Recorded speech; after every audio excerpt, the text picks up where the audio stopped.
Hi Jara, I would like to know about something. What are thoughts? Thoughts are pictures of the world in the mind. What is this? A pen.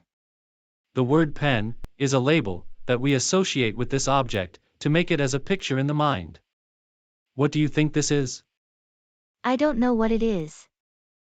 You do not have a label for this object in your mind.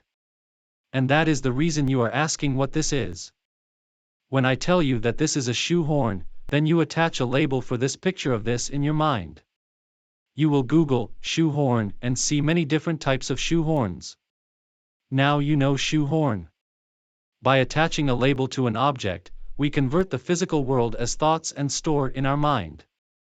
This is how the entire physical universe is stored in our mind as thoughts. Thoughts are pictures of the world in our mind. You are talking about what we see. I assume this applies to our other senses too. Yes, you are correct. Thoughts are five-dimensional pictures in the mind. What we see, hear, touch, smell and taste are converted as pictures in our mind. When someone says sugar, our mind recalls its appearance, taste, texture etc. and acknowledges that it knows what sugar means. What about concepts like love, honesty, beauty, and such which do not have a physical representation in the world? They are also pictures in our minds. This is built by individual mind depending on the culture, upbringing, education etc.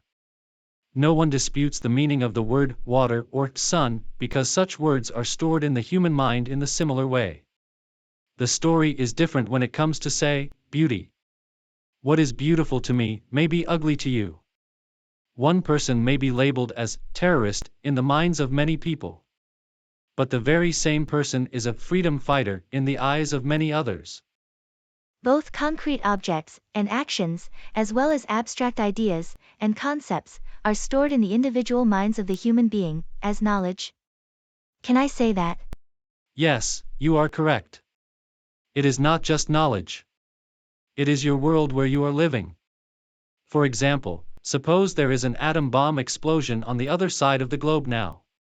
Both of us will continue to live in our own respective peaceful world until we turn on the TV. What we do not know do not exist for us and therefore our thought world is more important to us than the real world. How can you say that? Surely the real world is more important than our thought world.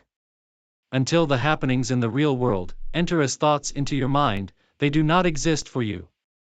For example, you might be voting for a popular politician because, in your thought world, he exists as an honest and efficient leader. In the real world, he might be corrupt and selfish. Which world is more important?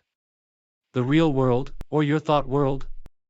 As long as you remain unaware of the true color of the politician, you will continue to vote for that person. So it is obvious that the thought world is more important to you in your life. It appears to me that no one is out there who knows everything correctly, and therefore, everyone lives in their own different thought world. You are partly right. The individual thought world, that represents the physical world, is almost the same in the minds of most people in the world. Therefore, there will not be any dispute on what is meant by sugar or water. However, when it comes to concepts, the matter is different. Yes, I agree. I can see one person as a terrorist and for someone else he may be a freedom fighter. You are right, that is the reason we make friends with like-minded people. We would like to be among people whose conceptual thought world is similar to that of ours. Thanks Jara. Now I understand what thoughts are.